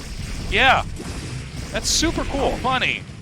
Oh, look at this now. The Corsair's trying to push away over. Sorry, guys. This is just not what a normal PvZ looks like, at least what we've casted. Well, Zergs need something new. The Protosses have really been fighting back. And I mean, I don't know if this is going to be like a steady, regular strategy coming out, but I really like the idea behind it. Now, hold on. I mean, I don't think Protoss is out of the game yet, even though this attack is looking very strong. Actually, you know what? Yeah, Never mind. He's dead. There's enough Hydras out here. There's no way Corsair DT can fend this off. Okay, and we're going to be going into Game 4 then. Very cool stuff. It was like Snow looked like he was just about to begin the end of this game by having all of his tech up, and out of nowhere, Soulkey, even after he was blocked, Soulkey pushed his way in here. The Adrenaling's just with the Hydras and Lurkers just too strong. Yeah. It seems like Snow has been playing pretty Zealot heavy, and Protosses in general, right, have been roaming around with that type of army so much. GG. So I like this idea from Soulkey. I'm actually really hoping that we get to see it again in Game 4. It was really impressive. It's a quiet tech as well. Yeah. You quietly tech into Adrenal. Yeah. I mean, I was saying earlier, because I misread it, I thought, okay, he's going to get Defilers.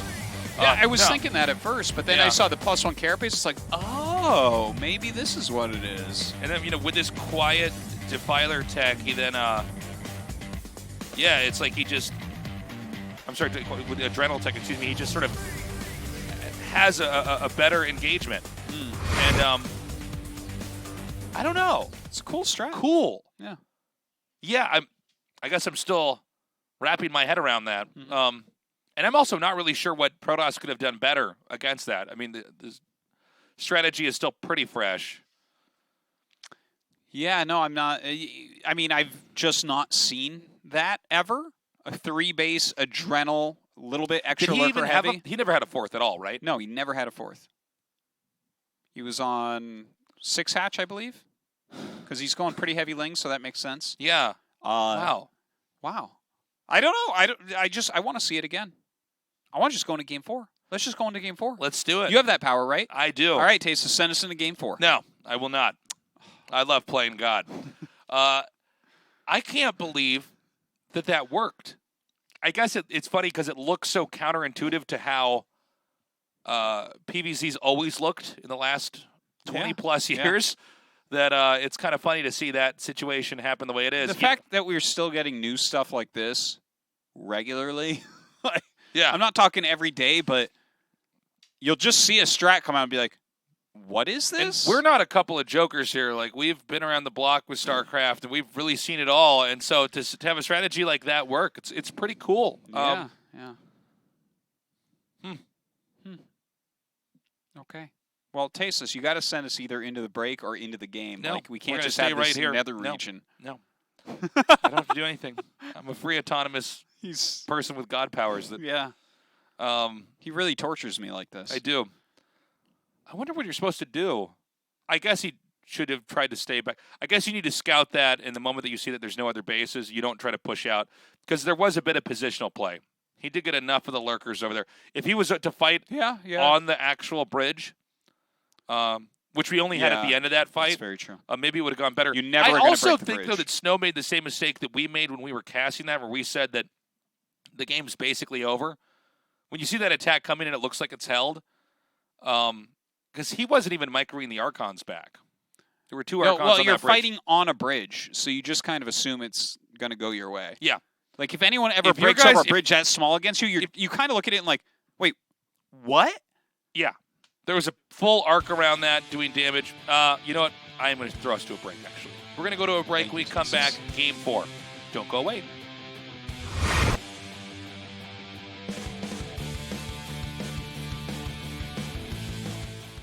지금 저그 6시로 러커드라 볼 거예요. 보세요. 오잖아요. 그럼 스캔 뿌려서 잡을 준비해야 되는데 막아야 되는데요. 잘 맞추는데? 근데 나랑은 좀 안 맞네. 맞추는데 안 맞는다는 건 또 뭐야? 해설은 예측 해설, 무당 해설. 역시 해설은 샤우팅 농준자. 용준이 형, 형 주무실 때 어떻게 해요? 왜? 형 찾아요 지금. 아까 그 선수야? 저 선수 한두 경기로 안 끝나거든.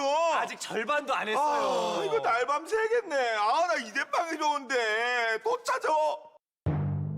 한두 판 같은 소리 하고 있네. 20판은 걸릴 거다. 응? 아니 20시간은 걸릴 것 같다. 나만 찾아 이놈의 인기. 나만 찾아. 근데 형은 뭐 먹는 것만 생각하세요? 선수가 전병력 한 방으로씩 갑니다. 자, 상대 앞마당 멀티 밀어냈고요. 다음 이제 생산 건물만 장악하면 지지. 그렇지. 이럴 땐 역시 파카닉 풀업세이드 탱크에 싹 다 녹아. 이건 뭐죠? 사이렉 스톰. 간만에 날 잡고 하는데 잘 안 되네. 어몽 도와주세요.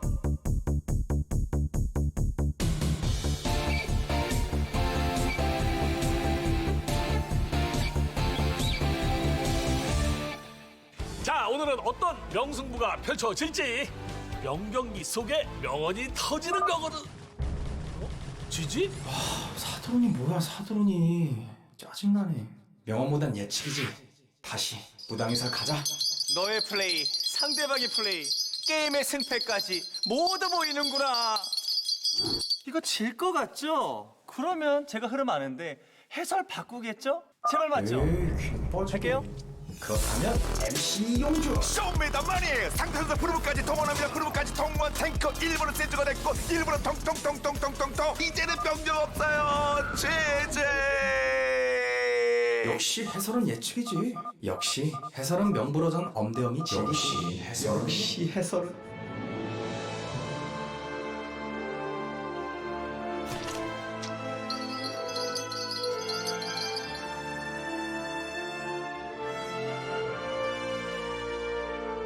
뭉치면 살고 흩어지면 죽는다. 해설에 의한 해설을 위한 해설의 게임을 시작하자. 예측은 감이 아니라 실력입니다. 나의 실력이 선수의 실력이 된다. 나의 샤우팅, 나의 열정은 선수의 즐거움을 위한 것이다.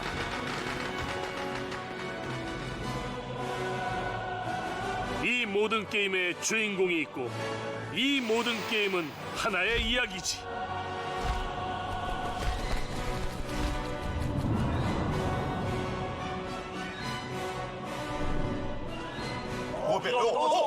한 분밖에 안 남았는데 이거면. 네. 미국으로 가는데요. 설마 이겨요? 네. 이겨요. 와! 그렇죠. 이길 수 있어요. 저희와 함께라면 당신도 프로게이머가 될 수 있습니다. 당신만을 위한 위대한 그들의 해설 시작하겠습니다. 스타크래프트 전설의 목소리 팩 전격 출시. 야 나도 한 판만 하자. Welcome back to the KSL. We thought it was going to be a 3-0, and then Soulkey fought back with a very nice new strategy. Quick 3-base Adrenalings with a little bit heavier lurkers, some carapace upgrade, and yeah, man, it was super cool. He ended up taking Overwatch off of Snow, and now Snow has chosen Fighting Spirit. But the one with Fighting Spirit here is Soulkey, because he could have gotten 3-0'd like everyone else in the tournament, but no, he said. Well, this is a map, if you played any modern StarCraft at all, well, welcome back. This is I think the most played map in all of StarCraft, for competitive StarCraft. Probably. Someone was halfway through tweeting to me about BGH. I'm like, hey, hold on, buddy. Yeah. Hold on. Fastest. Hold on there, buddy. Buddy, bud. I would say it's probably even more played than Lost Temple at this point. Yeah.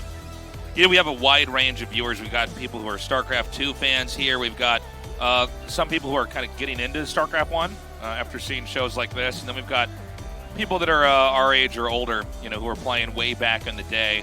Yeah. But this is, if you're going to show somebody how to play StarCraft, I really think this is the map you should show them how to start on. Circuit Breakers, man. Fighting Spirit is What? garbage. All right, guys, I'm so sorry about Artosis, guys. We're going to go into game number 4 here on the map Fighting Spirit. Yeah, we got Soulkey in the bottom right and Snow in the bottom left. All right. Okay. Are we going to see the other natural taken or just a regular third? That is actually a good question because Zerg do have 2 options. They can either do a 3-base play, which could lead into kind of what we saw in the last game, or we could have the 6-hatch Hydra approach that's been pretty popular. But you also can take another natural. Now here's the tricky thing about that. So when you take another natural, it basically means that you can actually go all the way into taking that main later on, and there's no way Protoss can punish you for it as long as your natural's defended. But you can also just not really play like that. You could actually go into a Hydra bust or the 6-hatch. I mean, you could do all sorts of weird stuff. And so we're going to have to just see. It's going to be up to Soulkey and how he approaches this matchup. By the way, they're both going to be scouting each other immediately. Cool.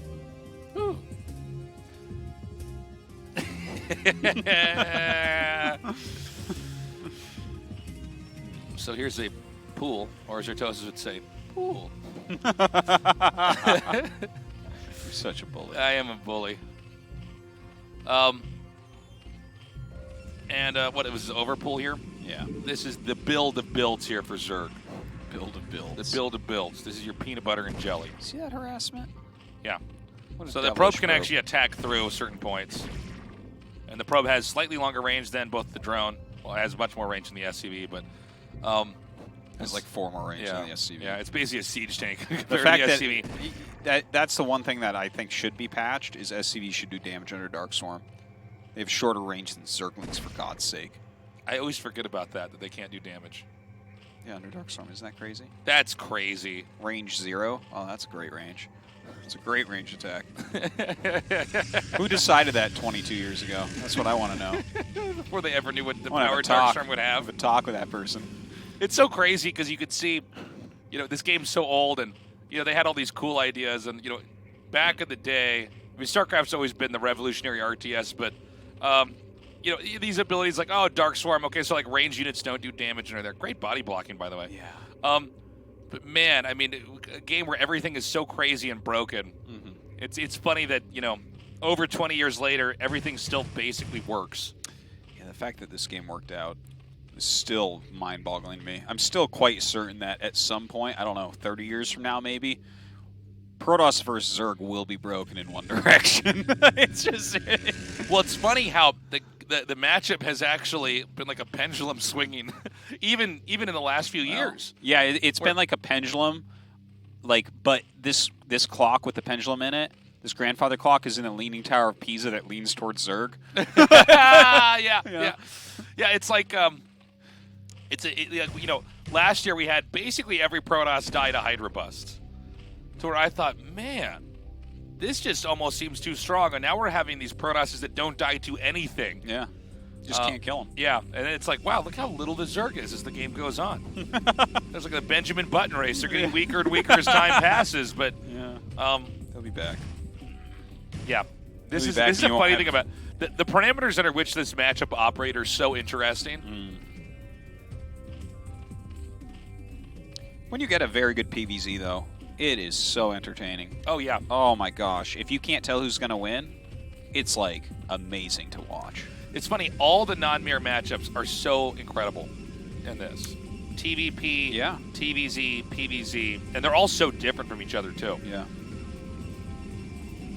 No, they're amazing.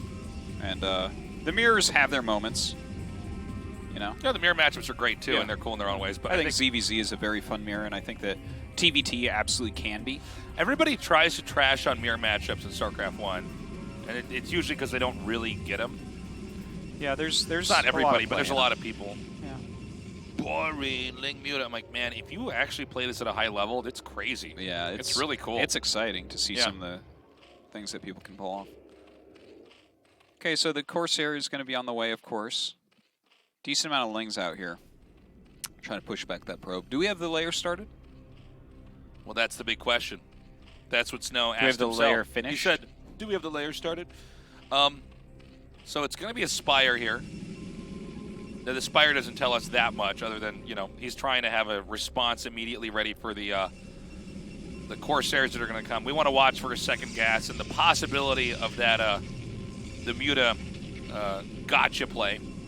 But I don't think he's going to do it. No, he's done that. This was also another thing that was common last year, was players going for these very cheeky, quick win plays. Yeah, that's why Larva wasn't in Season 1. He went for a lot of Muta openers against Movie, and Movie just beat him and got into KSL Season 1. It was kind of sad, actually, because Larva's such a fun player to get into a tournament. I think Larva's the best personality we have at StarCraft 1, to be honest. It might be, yeah. Now that C's in the Army, I think so. Yeah, yeah. All right, so some scouting going on with this Corsair. Sees exactly what's up. Nice high drone count. Skirt should be coming relatively soon. And so far, there's nothing suspicious that Soulkey's up to. So it looks like we might be going into probably one of the more standard PVZs where it's going to be Mass Hydra, and then maybe into Mutas later on. Maybe.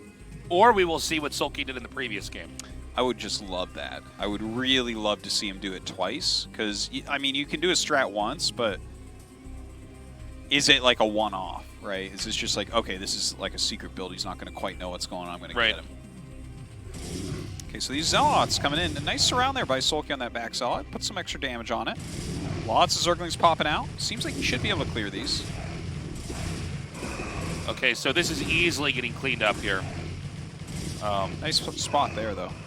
Yeah, great job putting these in these little nooks over here. And so you'll see that happen from time to time. Now, look at this. DT follow-up. Yeah. Now, is he watching? He's going to try to run right into the main. Doesn't work. What a funny little build. Look Careful at this. now, 2 DTs. Oh my god. What a funny little timing attack. Look at this. Yeah. Because if it's 2 more Zealots that come, you're not actually afraid, but 2 DTs? But the funny thing is it actually thins out the army. So look, they go right up into the main. Oh, he's got Overlord speed. Oh, I didn't see that Overlord down there. I'm sorry. No, but this is still, I mean, it's very interesting.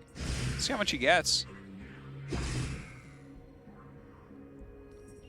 That's a cool little timing attack. Yeah, what was that? It basically, you lose the Zealots, but there's just enough that the DTs can't be fully blocked off. And so now he's going to try to hunt this down. This should be killed off pretty easily here. Yeah. Okay, High Templar out in the middle of the map. This is what it looks like in my game. He was coming to help out the DT, yeah. He was going to storm all those drones and transfer it over to the natural. And then right before he dies, the second one comes up, storms the Lings, and they turn into an Archon. That's right. It's a great play. See, here, we're going to see it. Here we go. Get ready. Okay, so that is actually the biggest blunder. Whoa. Oh, yeah. Oh, yeah. Guys, remember at the StarCraft, what was it, the 20-year anniversary or the release rematch? We were in San Francisco twice for some StarCraft 1 thing. And I was mentioning Dark Archons, and In Control was being a bully and saying no tastes, no one uses Dark Archons. Well, guess what? He is just wrong. Or you were years early.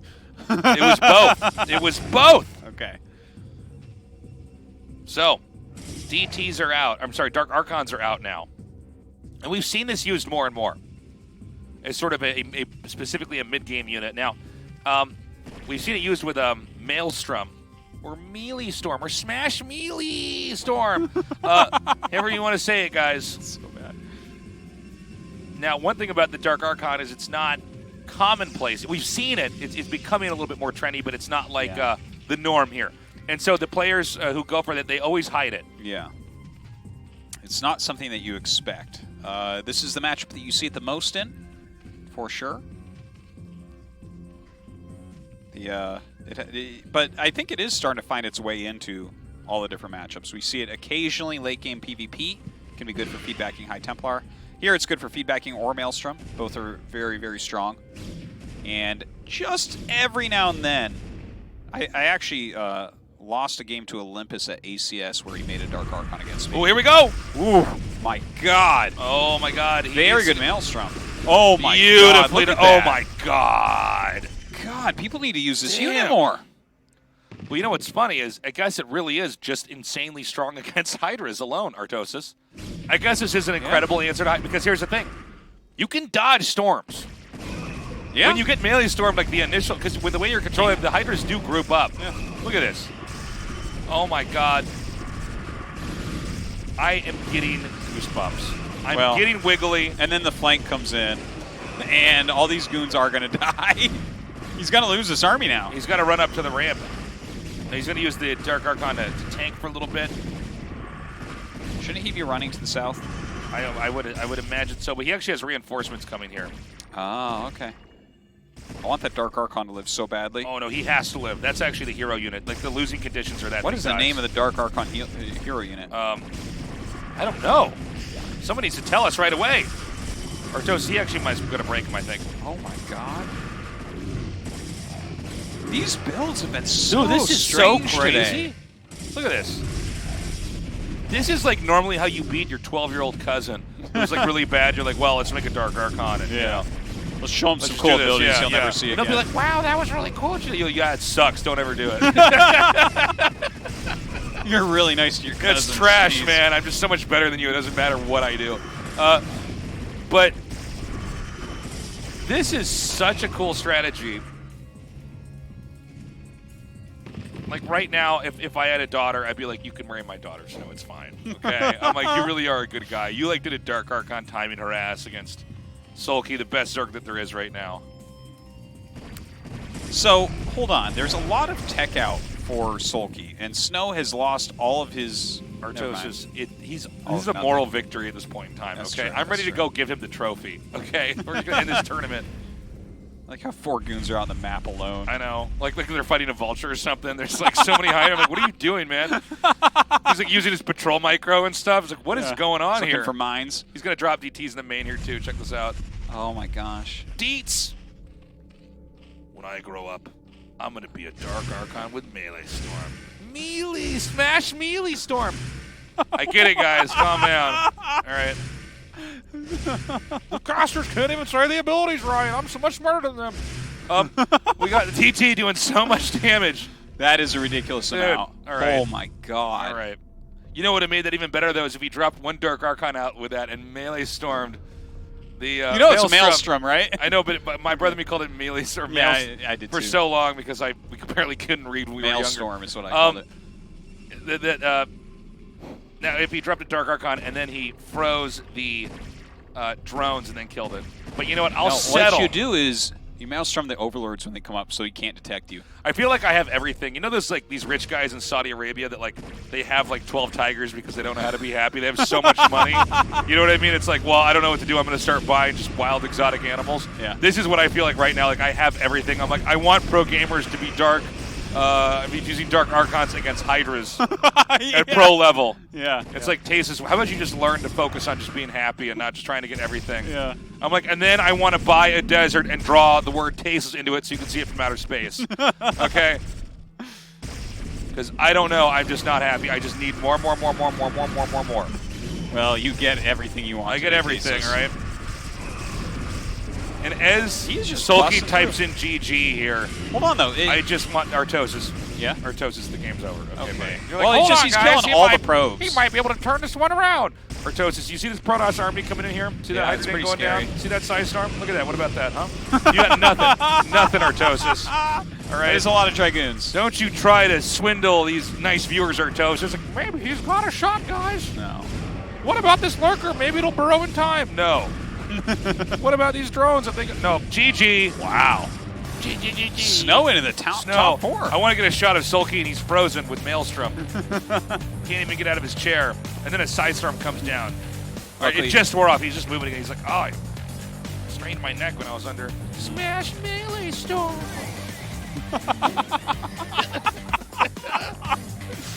I know why you have a job. I don't know.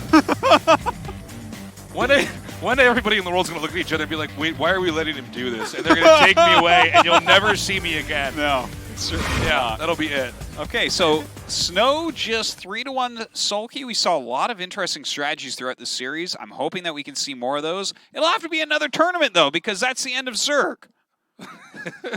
Yeah, it is. That's the end of Zerg.